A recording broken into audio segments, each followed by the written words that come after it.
তোমাকে আর কতবার বলবো, কতবার বলবো কেন আমার পেছনে পেছনে ঘুরছো? আরে কোথায় আমি তোমার পিছন পিছন ঘুরলাম?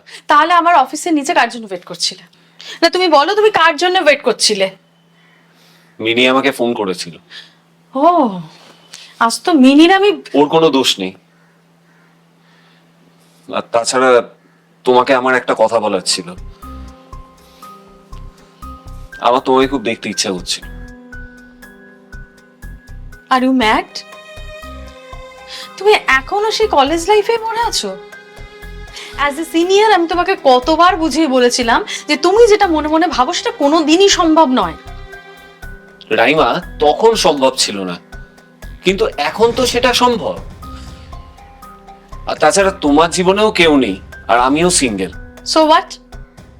তোমার সিঙ্গেল থাকা আর আমার সিঙ্গেল থাকার মধ্যে যথেষ্ট ফারাক আছে। কোনো ফারাক নেই, একদম ফারাক নেই। সবটাই তোমার মনের ভুল। কিচ্ছু আমার মনের ভুল নয়। তুমি আজকে সব শুনে যাবে। তুমি অযথা আমার পেছনে পেছনে কেন ঘুরঘুর করবে? মিনির টিউশন শেষ হয়ে গেছে, ওকে আনতে যেতে হবে।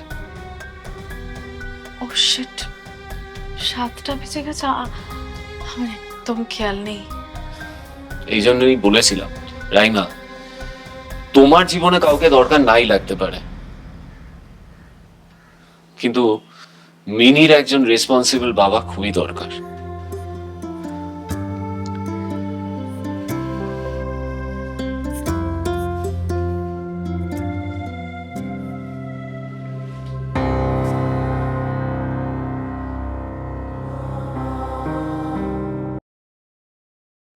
দেখ মা, তুই দুপুরবেলাও সেভাবে খেলি না, রাত্রেও খাচ্ছিস না, একটু তো খেতে হবে বলো। বন্ধু না হলে আমি কিচ্ছু খাবো না।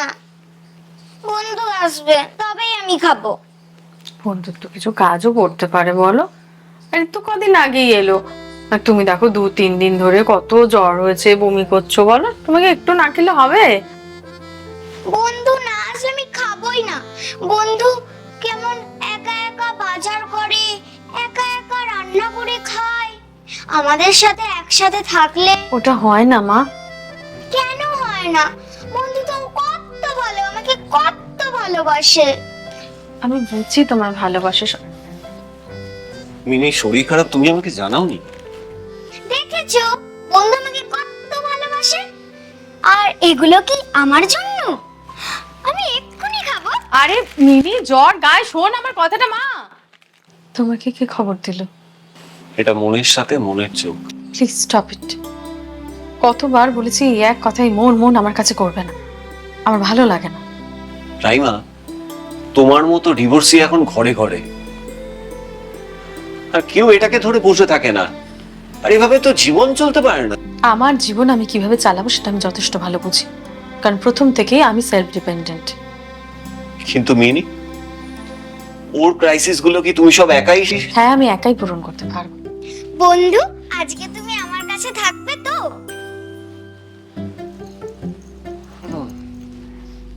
হুম। ইয়ে, খুব মজা হবে।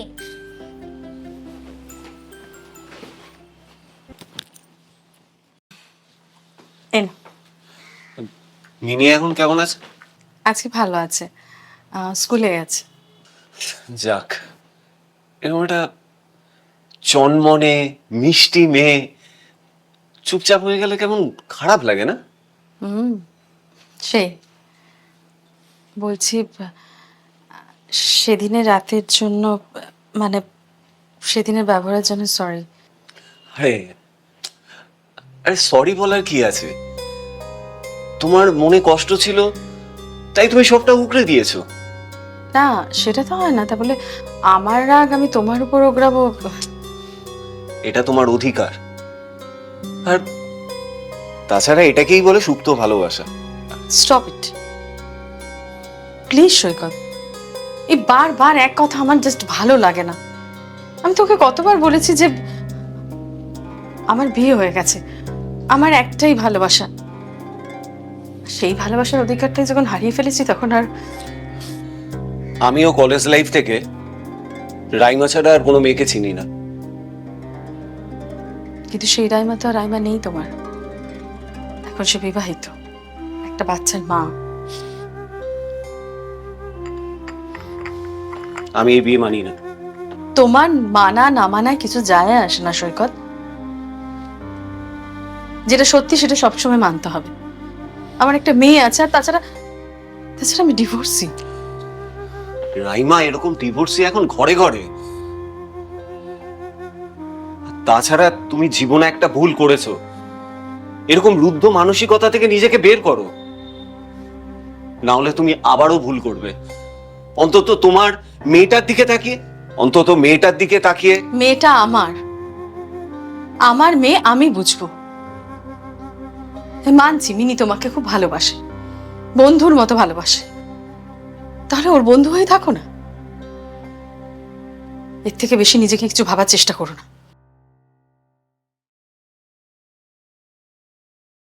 হ্যাঁ মায়ের যে হ্যাঁ হ্যাঁ আমি রাইমা বলছিলাম। ওই যে বলেছিলাম না আমার মেয়ের অ্যাডমিশনের ব্যাপারে ওই টাকাটা। না না, আমি যা ইন্টারেস্ট লাগবে আমি দেবো। ও হবে না।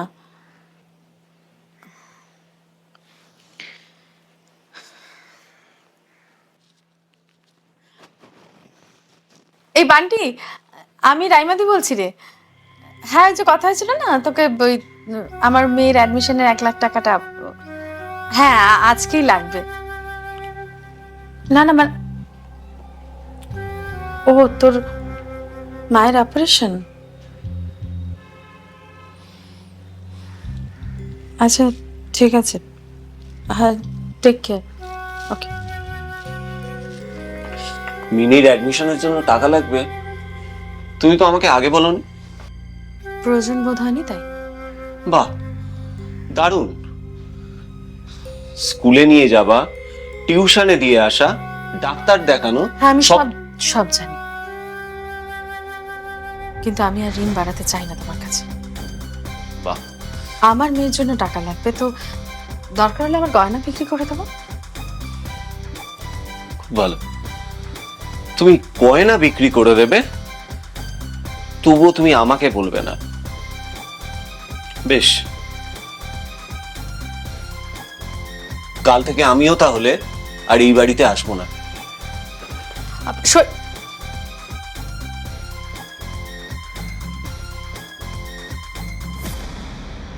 হ্যালো বন্ধু, হ্যাঁ মিনি, বলো।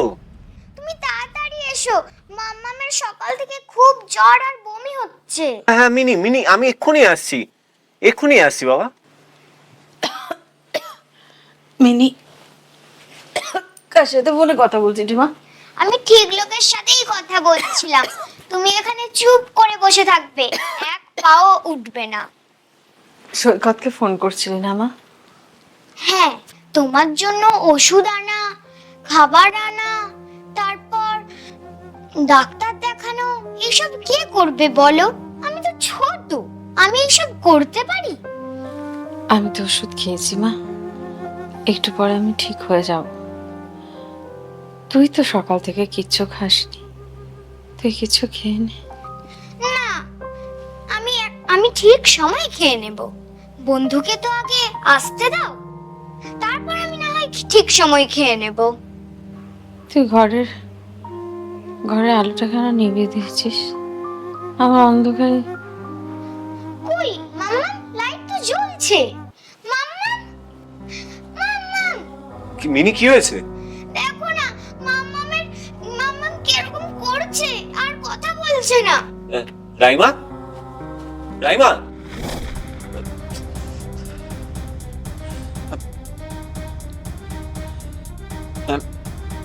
হ্যালো। হ্যাঁ, ডক্টর স্নেহাশিস চক্রবর্তী, আমি সৈকত মুখার্জি বলছিলাম। হ্যাঁ, রাইমা না একদম অসুস্থ হয়ে পড়েছে। হ্যাঁ হ্যাঁ, প্লিজ প্লিজ একটু তাড়াতাড়ি আসুন। আচ্ছা মিনি, তুই কোথায় ঘুরতে যেতে চাস? আমি তো সমুদ্রে ঘুরতে যেতে চাই, 2 ঘন্টা ধরে স্নান করব। আচ্ছা, আমরা সেখানেই যাব। কিন্তু মাম্মাম কি রাজি হবে? মাম্মাম তো অফিসে ছাড়া কোথাও যেতেই চায় না। তোর মাম্মামকে রাজি করাবার দায়িত্ব আমার। মাম্মামকে নিয়ে কি কথা হচ্ছে শুনি? কিছু না, এটা আমার আর বন্ধুর সিক্রেট ব্যাপার। আর তোমার শরীর এখন কেমন আছে? থ্যাঙ্কস গো। সেদিন যদি তুমি না আসতে তো হয়তো 2-3 ঘন্টা আমি অজ্ঞান হয়ে পড়ে থাকতাম। থ্যাঙ্কসটা আমাকে না দিয়ে মিনিকে দাও। সেদিন মিনি যদি আমাকে ফোন না করতো তাহলে আমি জানতেই পারতাম না। আর তাছাড়া তোমার জ্বর উঠলে সবসময় 3-4 ডিগ্রি কেন উঠে যায়? হ্যাঁ, ছোটবেলা থেকেই। আসলে কোনো জিনিসই খুব একটা ছোটর উপর থেকে আমার জীবনে হয়, যা হচ্ছে সবকিছুই বড় বড়। হ্যাঁ, বলছি কি আমি একটা মেডিসিন কোথাও খুঁজে পাচ্ছি না, জানো। আমি এনে দেবো, কিন্তু আমার একটা শর্ত আছে। একদম, শর্তটা মানলেই তবেই তোমার ওষুধ আসবে। এটা আমাদের দুজনের প্ল্যান। তার মানে দুজনে বসে এই সমস্ত প্ল্যান হচ্ছিল, তাই তো? তা কি প্ল্যান আর কি শর্ত শুনি? শর্তটা হলো আমরা 3 জন মিলে 4 দিনের জন্য মন্দারমণি যাব, আর তোমাকেও চুপচাপ যেতে হবে আমাদের সাথে। এই না, সেটা সম্ভব না। অ্যাকচুয়ালি অলরেডি আমার বেশ কিছুদিন অফিস কামাই হয়ে গেছে। আমি কোনো কথা শুনবো না। তুমি যদি আমাদের সাথে ঘুরতে না যাও তাহলে আমিও স্কুল যাব না। প্লিজ শোনো, আমার একটু বোঝার চেষ্টা করনি। ও তো সবসময় তোমার কথা বোঝে, তুমি অ্যাটলিস্ট একবার ওর কথাটা বোঝো। আচ্ছা যাও। ইয়ে, কি মজা! চলো চলো। আরে চাল করতে হলো বেলা ভাত, মিনি স্কুলের অ্যাডমিশন ফিস জমা করেছো? খায় সে দুপুর বেলা ভাতে পড়। কিছু জিজ্ঞাসা করছি। আর কে করবে? আমার তো বাবা নেই, তাই বন্ধুই করেছে। আর শুনে রাখো, আজ থেকে বন্ধু আমাদের বাড়িতেই থাকবে, কারণ স্কুলে বাবার নামের জায়গায় আমি বন্ধুর নাম লিখে দিয়েছি। মিনি, ও তো ঠিকই করেছে। তুমি তোমার জীবন নিয়ে খেলতে পারো, কিন্তু মিনির জীবন নিয়ে নয়। আজকেও যদি তুমি বন্ধুকে বাড়ি পাঠিয়ে দিয়েছো তো তাহলে আমিও বন্ধুর বাড়ি চলে যাব। মিনি আমার কথাটা শোন। মিনি, আমি তোমার মতো নিষ্ঠুর মা কোনোদিন দেখিনি।